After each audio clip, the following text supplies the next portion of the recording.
Hey, this is Dizzy Reed from Guns N' Roses, and you're watching GNR Central. Yeah!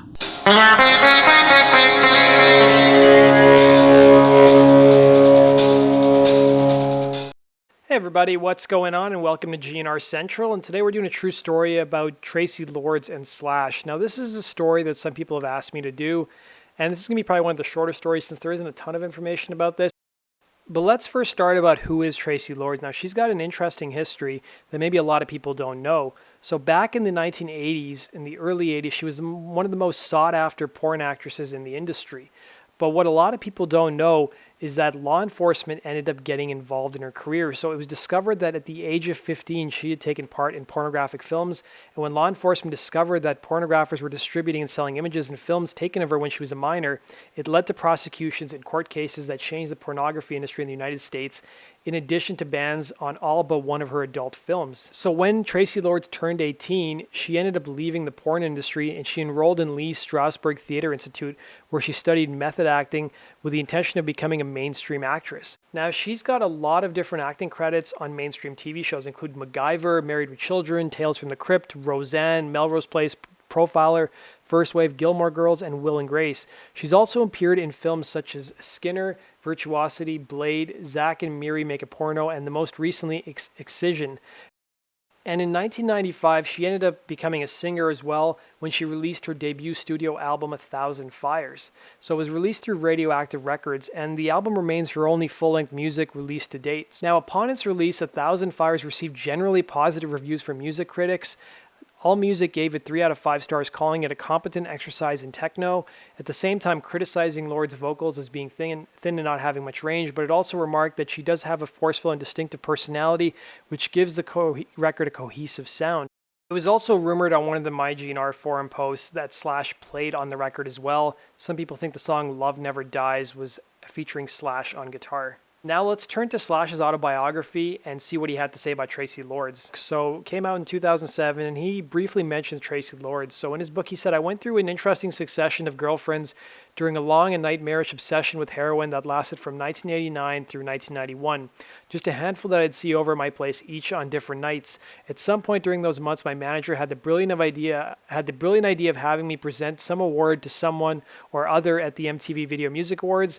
I can't remember who we gave it to, but my co-presenter was Traci Lords, the porn star. So we met backstage, and then we started dating immediately. I was mildly famous, I was infamous, but I was still stuck in a raggedy, heathen mentality in terms of the quality of my life.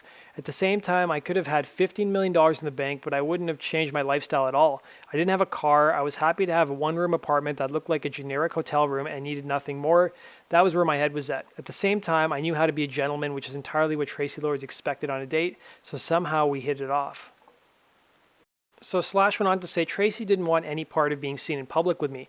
If we ever went anywhere that anyone might be paying attention, she'd put me through the stupid ordeal where I'd have to come in after her and meet her inside, as if by accident.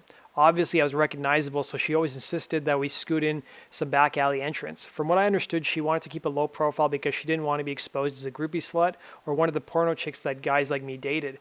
I was never one of those guys who was judgmental about that stuff and never understood those who were.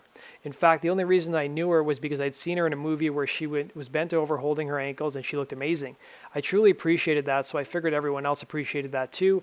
I didn't get her whole charade at all." So here's the clip from the MTV Awards of Slash and Traci Lords coming out and accepting an award on behalf of Guns N' Roses.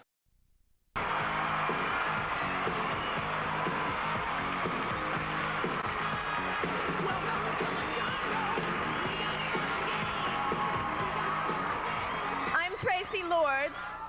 And I'm Slash. And Guns N' Roses is very happy to have this. Thank you. So in October of 2007, around the time that Slash's book came out, he revealed that things didn't end up working out with Traci Lords. In fact, he said he missed out on betting the famous porn star girlfriend. So according to an interview that the Velvet Revolver star gave, he said he briefly dated Lords in 1989 at the height of his fame as the guitarist for Guns N' Roses, but turned her off with his epic drug use. So in his forthcoming autobiography, Slash revealed he thought his luck was in when girlfriend invited herself over to his apartment, but rather than cleaning up, he took crack cocaine with a pal and zoned out. He writes, "By the time Traci showed up, pal West Arkeen and I were crawling around on the carpet looking for rocks. We were a mess. Traci Lords left, never to return. After Slash's pal waved a copy of the porn film New Wave Hookers, a movie in which Traci Lords starred in, he waved the movie in front of her, and Slash added he was so high that he thought nothing of going over to my bookshelves, retrieving New Wave Hookers, pointing to the cover and saying, "That's you, isn't it?" Slash admits the moment wrecked his chances of betting the actress. He said, "I'd seen her in this movie where she was bent over holding her ankles and she looked amazing. It was very entertaining, but somehow of a tease because Traci and I hadn't slept together." But things weren't all bad for Slash. Around the same time, he gave an interview where he said he was tired of dating porn stars. So Slash said he was tired of dating porn star because the sex is too exhibitionist. And at that time, the 42-year-old rocker had previously dated a number of porn stars and famously missed out betting X-rated actress Traci Lords because he was too high on crack. But he admits life in the bedroom can become repetitive. He says, "The sex with a porn star is great and I'm very uninhibited. The lows were getting too much of the same thing. It starts to feel like you're making a movie every time you have sex." So that does it for this episode of Guns N' Roses True Story. I hope you guys enjoyed that episode. Let me know your thoughts in the comment section below. Be sure to hit the like button and share this video as well. And also follow us on GNRCentral.com for the latest and greatest Guns N' Roses news. And subscribe if you want to see more videos just like this. You guys can also go support us on Patreon if you want to get exclusive behind the scenes stuff and see us continue to make videos just like this. Take care.